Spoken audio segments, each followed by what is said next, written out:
The quiet rustle of stagnant water in the peat bogs of the Volkhov Front conceals the echo of events that still cause acute pain and fierce debate among researchers and descendants. Imagine a man standing waist-deep in icy slush, clutching a rifle with an empty magazine to his chest. His only food for the past 10 days has been the boiled leather sole of old boots or a handful of pine needles, and his only hope is for a miracle that will allow him to break through a narrow corridor fired upon from both sides. This soldier is one of hundreds of thousands who became hostages to the ambitious plans of the High Command in early 1942. It was here, among impassable forests and rotten swamps, that one of the darkest and most convoluted pages of history unfolded, where the heroism of ordinary soldiers clashed with the catastrophic miscalculations of strategists, and the personal tragedy of a military leader became a symbol of national disgrace. We are accustomed to seeing history in black and white, where betrayal is unambiguous and heroism undeniable. But the history of the Second Shock Army near Lyuban forces us to look into the gray zone, where the boundaries between duty and despair blur, and the cost of one mistake is measured in tens of thousands of lost lives. At the very beginning of that fateful year, the atmosphere at the Supreme High Command's headquarters was imbued with euphoria. The successful counteroffensive near Moscow in December 1941 created the illusion that the enemy was broken, and that one powerful thrust would be enough to completely clear Soviet land of the invaders. Plans were drawn with broad strokes, covering vast territories from the Baltic to the Black Sea. One of the key tasks was considered to be the complete lifting of the blockade of Leningrad, a city that had been suffocating in the grip of hunger for several months. The Lyuban offensive operation was conceived as a deep envelopment of German positions, with the subsequent joining of two fronts, the Volkhov and Leningrad fronts. The idea seemed brilliant on paper. Break through the enemy's defenses in a narrow sector, introduce the fresh Second Shock Army into the breakthrough, and with a swift strike reach Lyuban, cutting off the enemy's main communications. However, reality made its harsh adjustments even before the first salvo of artillery preparations sounded.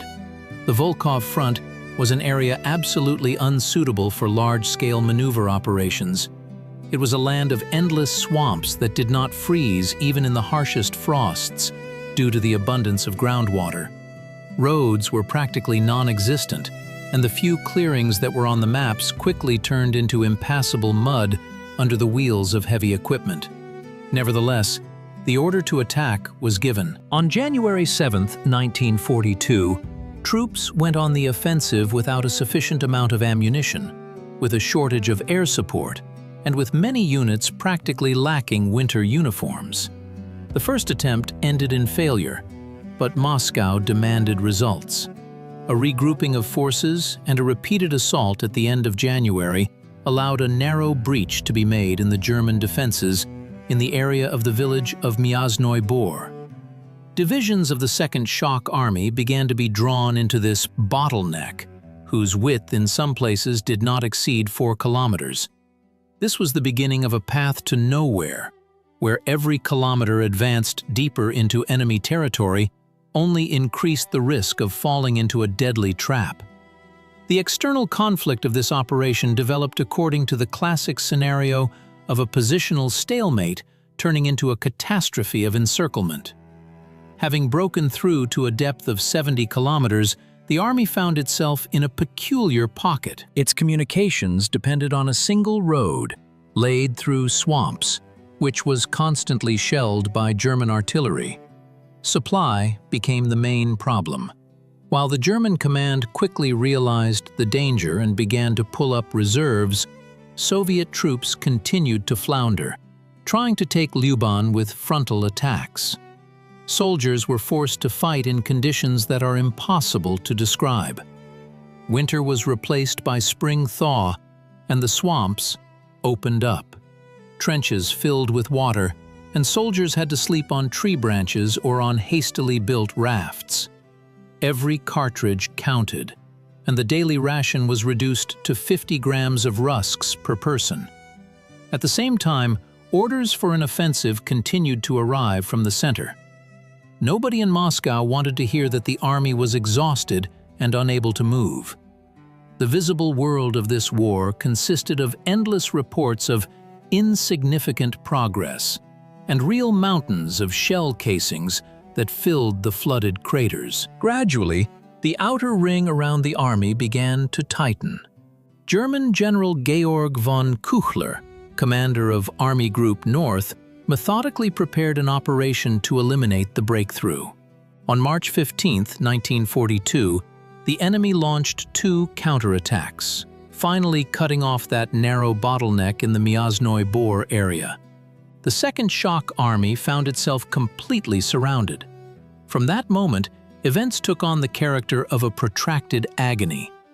Attempts to unblock the army from the outside were made repeatedly, but they were poorly coordinated and only led to new losses. Inside the ring, the situation became unbearable. Horses were eaten first, then it was the turn of leather goods and even birch bark. People lost their human appearance from exhaustion, but continued to hold the perimeter, repelling attacks by superior enemy forces.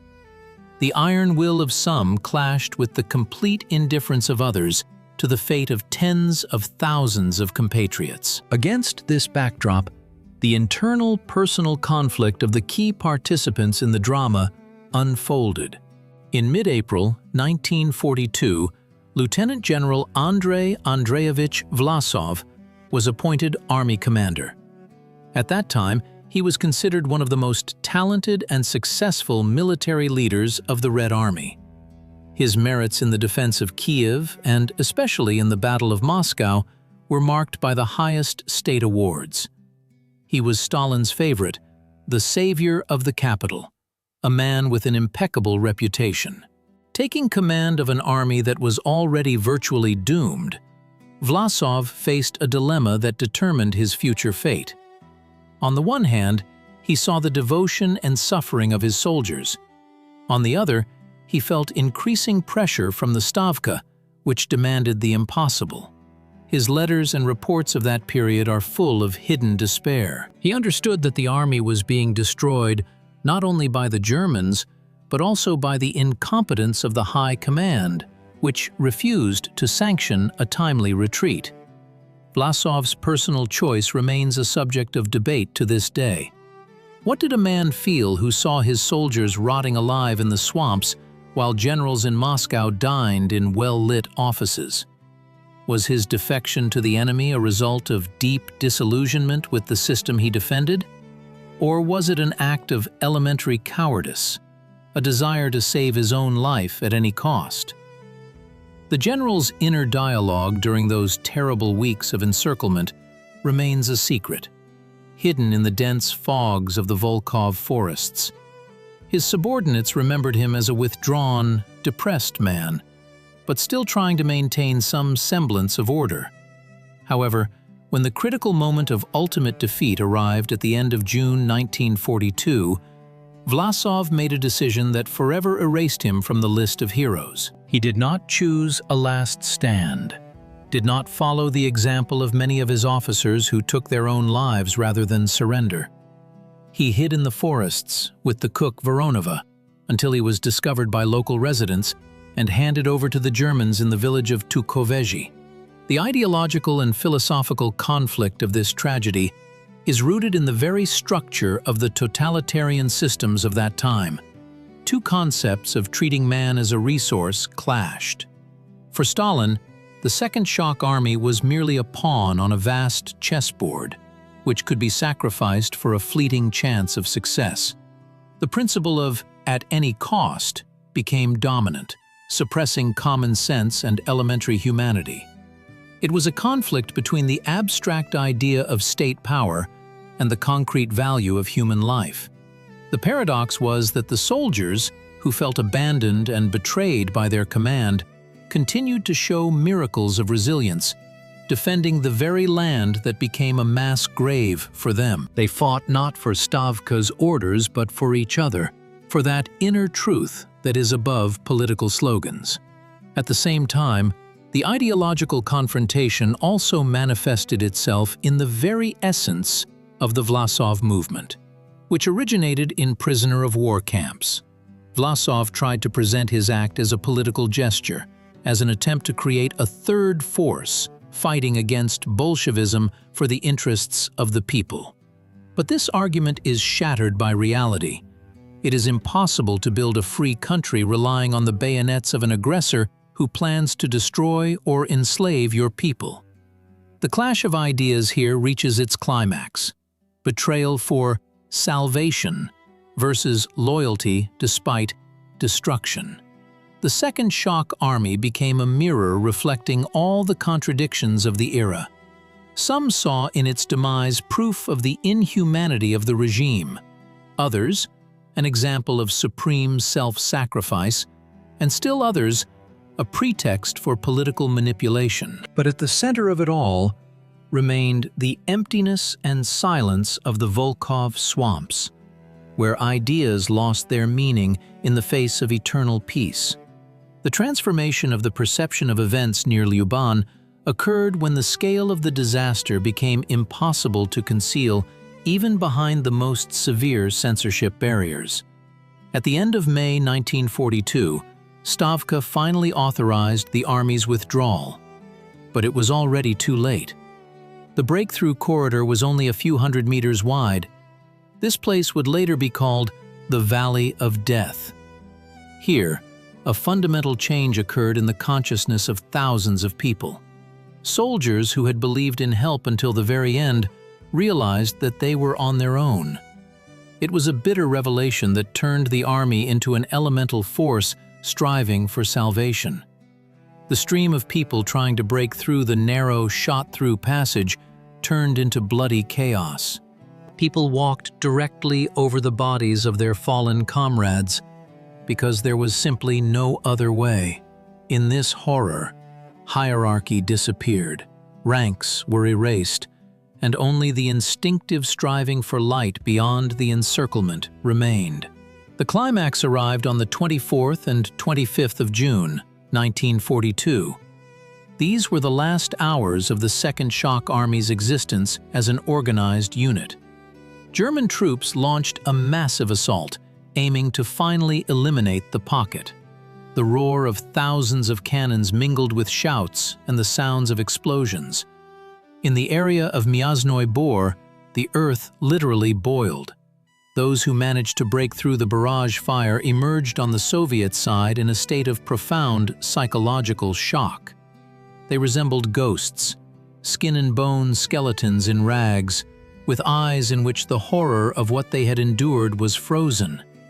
In these 2 days, tens of thousands of people perished or were captured. The final confrontation was not so much military as existential. It was a moment of truth, when each person made their final decision. Some rushed into attack with their last grenade, some tried to disappear into the forests, while others, like their commander, sought a path to salvation through surrender. When the fires began to die down on June 25th, a heavy, ringing silence fell over the Volkhov swamps. The Second Shock Army ceased to exist, leaving behind only mountains of twisted metal and thousands of unburied bodies. The resonance of this tragedy continues to echo to this day, acquiring new meanings in the context of modern history. The fate of the army near Lyuban is not just a military failure. It is an eternal lesson about the price of political ambitions and the responsibility of those entrusted with the power to dispose of other people's lives. We see in these events a universal human truth. Any system that places an idea above a human being sooner or later collapses, even if it achieves temporary victories. Today's debates about Vlasov are in fact debates about ourselves, about our understanding of loyalty, betrayal, and forgiveness. Can personal collaboration be justified by the terrible conditions in which the state placed you? The answer to this question seems obvious, but the history of the Second Shock Army forces us to doubt simple truths. The lessons of Myasnoye Bor are relevant today, as we face the necessity of choice in complex ethical situations. They remind us that oblivion is a second end of life for the fallen. For many years, the topic of the Second Shock Army's tragedy was under an unspoken ban due to the betrayal of its commander. Soldiers who displayed unparalleled heroism found themselves in the shadow of one man's disgrace. This was a double injustice, which began to be rectified only decades later by search detachments. Every medallion found in the swamps, every name identified, is a return of truth, an act of restoring justice. We learn to understand that history consists not of slogans, but of specific fates, and each of them deserves respect and memory, regardless of how the circumstances of grand politics unfolded. If we return to that very soldier, standing in the icy water of the swampy edge, we will see in his figure a symbol of infinite patience and strength of spirit. He did not know about the plans of the Stavka. He did not participate in the ideological disputes of the generals. He simply performed his duty in conditions where existence itself seemed impossible. His tragedy and his feat are inextricably linked with the land that embraced him. Today, passing by the memorials in the Myasnoye Bor area, we feel the same silence that fell there at the end of June 1942. But now, it is not the silence of emptiness, but the silence of memory. The history of the Lyuban operation teaches us to face the truth, however bitter it may be. It reminds us that behind every great achievement are thousands of silent victims, whose voices we are obliged to hear through the noise of time.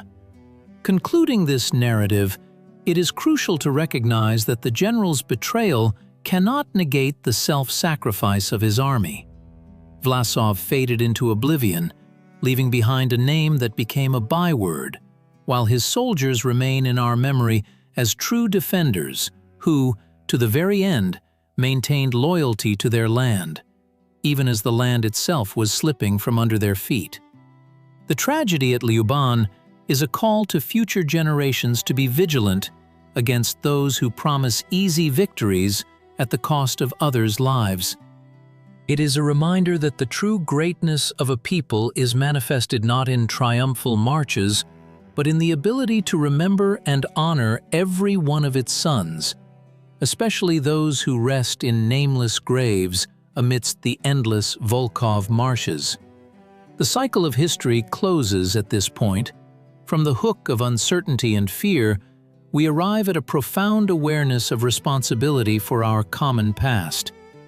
And as long as this resonance sounds, as long as we continue to seek answers to the complex questions of that war, the sacrifice of the Second Shock Army will not be in vain. We often look for culprits, trying to simplify the complexity of the historical process. Was it an official crime of the Stavka, or an act of Vlasov's personal cowardice? Most likely it was a complex knot of errors, ambitions, and circumstances that intertwined into an insoluble tragedy.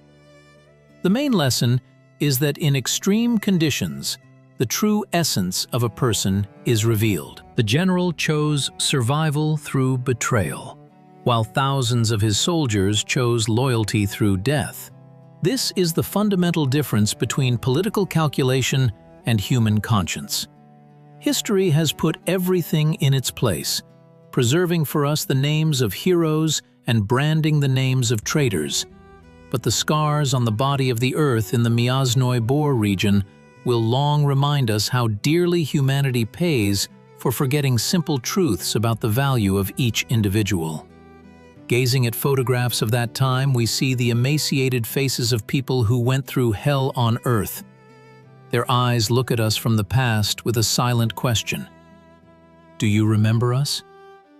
And our answer must lie not in grand speeches, but in an honest examination of all, even the darkest pages of our past. Only in this way can we guarantee that similar catastrophes will never recur. The Second Shock Army at Lyuban is not only a symbol of defeat, it is primarily a symbol of the indomitable human spirit capable of maintaining dignity even when hope is completely lost. May this story become another brick in the edifice of our common memory, a warning and a tribute to those who forever remained in the Volkhov swamps. This story teaches us that truth is always multifaceted. There is room in it for anger at incompetent command, and for compassion for the victims, and for contempt for the traitor. But above all must be the desire for understanding.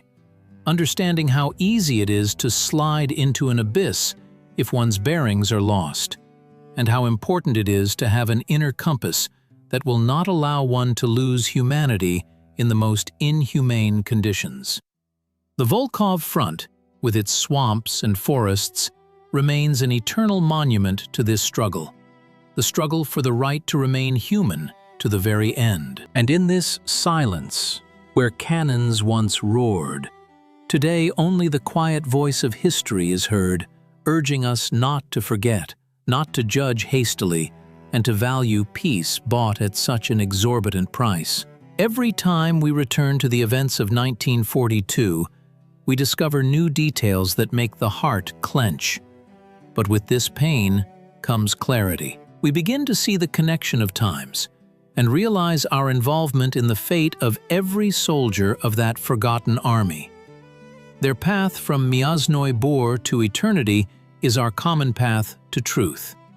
And in this movement towards understanding the past, we find the strength to build a future free from the mistakes and illusions that led to the tragedy at Lyuban. We are obliged to carry this knowledge forward, passing it on as a relay of memory, so that the echo of those events never fades in our hearts.